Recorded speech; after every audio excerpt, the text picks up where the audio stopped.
તો જૂનાગઢના માંગરોળ તાલુકામાં મેઘરાજાનું રૌદ્ર સ્વરૂપ ગેડ વિસ્તારમાં અનેક ઘરોમાં પાણી ઘૂસ્યું। ગેડના સામરડા, સરલાલી અને ઓસા ગામ સંપર્ક વિહોણા બન્યા છે। ઘરોમાં પાણી ઘૂસી જતા ઘરવખરીને મોટા પાયે નુકસાન પહોંચ્યું છે। ઘરવખરીને નુકસાન તો પહોંચ્યું છે, પલળી ગઈ છે ઘણી ઘરવખરી લોકોની। અને આ દ્રશ્યો જુઓ ગેડ પંથકના, માંગરોળના ગેડ પંથકમાં પાણી જ પાણીની પરિસ્થિતિ અને ઘરોમાં નુકસાનીના દ્રશ્યો સામે આવ્યા છે અને ઘરોમાં પાણી ભરાયેલા છે। સરરાલી, ઓસા ગામ સંપર્ક વિહોણા બની ગયા છે। પ્રથમ વરસાદમાં જનજીવન ખોરવાયું છે। નુકસાનીના દ્રશ્યો હાલ તો વરસાદે વિરામ લેતા લોકોએ રાહતનો શ્વાસ લીધો છે, પણ ઘણા ઘરોમાં હજુ પાણી ભરાયેલા છે। ઘરવખરીને મોટા પાયે નુકસાન પહોંચ્યું છે માંગરોળમાં।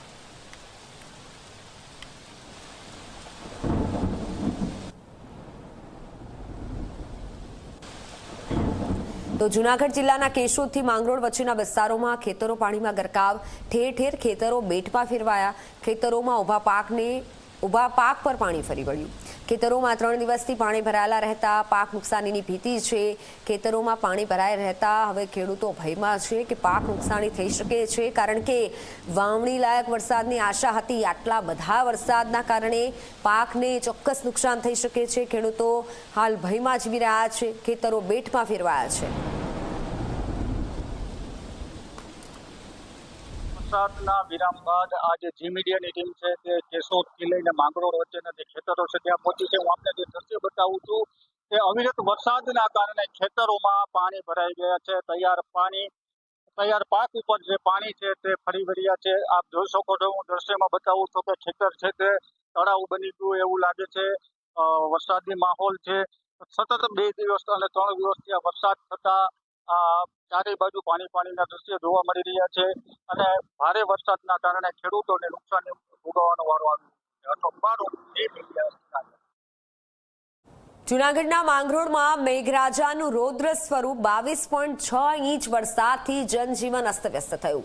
માંગરોળ, માણાવદર, કેશોદમાં પૂરની સ્થિતિ, 22 ગામો સંપૂર્ણપણે સંપર્ક વિહોણા બન્યા છે। નીચાણવાળા અનેક વિસ્તારોમાં જળબંબાકાર, અનેક સોસાયટીઓમાં વરસાદી પાણી ભરાયા છે। કામ વગર બહાર ન નીકળવાની તંત્ર તરફથી અપીલ કરવામાં આવી છે। માળિયા હાટીનાનો ભાખરવડ ડેમ ઓવરફ્લો થયો છે। ડેમ ઓવરફ્લો થતા નીચાણવાળા ગામોને એલર્ટ કરાયા છે। ભાખરવડ, વડાળા, જાનડી, ઘુમડી ગામને એલર્ટ કરી દેવાયા છે। નાની ધનેજ, ચડકા, સમઢિયાળા ગામને પણ એલર્ટ અપાયું છે। લોકોને નદીના પટમાં અવરજવર ન કરવા તંત્ર અપીલ છે। વંથલીના સાવલી ડેમના 6 દરવાજા ખોલાયા। ડેમમાંથી પાણી છોડાતા નીચાણવાળા ગામોને એલર્ટ અપાવી દેવાયું છે અને એલર્ટ કરી દેવાયા છે। ખોરાસા, ડેરવાણ સહિતના ગામોને પણ સાવચેત રહેવા માટે સૂચના અપાઈ છે। 22 ગામો સંપૂર્ણપણે અત્યારે સંપર્ક વિહોણા છે। તંત્ર તરફથી અપીલ કરવામાં આવી છે, સાવચેતી રાખજો, જો કામ ન હોય તો ઘરની બહાર ન નીકળતા।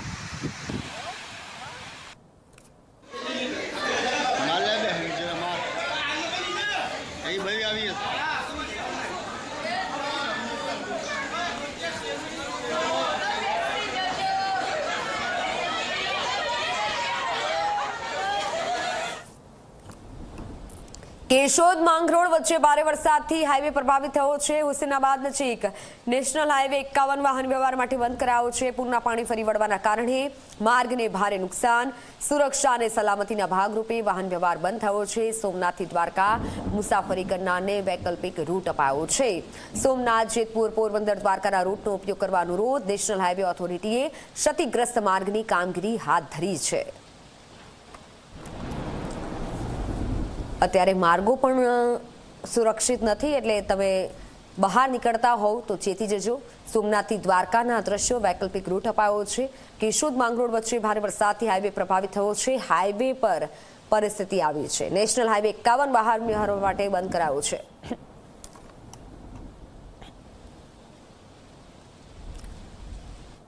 यहाँ शुक्रवार को बहुत बारिश की वजह से ये सोमनाथ भाई के द्वारका वाला मेन हाईवे है, वह हाईवे टूट गया है और ब्रिज टूट करके कई बहुत लंबे खड्डे अंदर पड़ चुके हैं, जिसकी वजह से वाहन व्यवहार बंद हो चुका है और पुल की स्थिति इतनी खतरनाक है कि 100 गाड़ियां डूबी हुई है।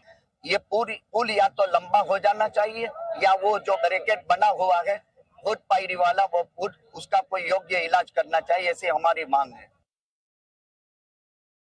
7 बजे से रास्ता पूरा बंद हो गया था, इसलिए पानी की सपाटी बहुत ज्यादा थी। पूरा रास्ता आगे से खत्म हो गया है। कल 7 बजे से पूरा ट्रैफिक जाम हो गया था, इसीलिए रास्ता पूरा यहाँ पे खत्म हो गया है। रात को सब एसटी बस गाड़ी थी, सब गाड़ी आगे खड़ी थी। यहाँ पे लोग सब फंसे हुए थे। स्थानिक लोगों ने सब वो वेफर्स ने सब लाके दिया और आजू बाजू के अंदर मकान है, 100 मकान ऊपर होगा, तो पूरे मकान के अंदर पानी पूरा भ्रष्ट हो गया है।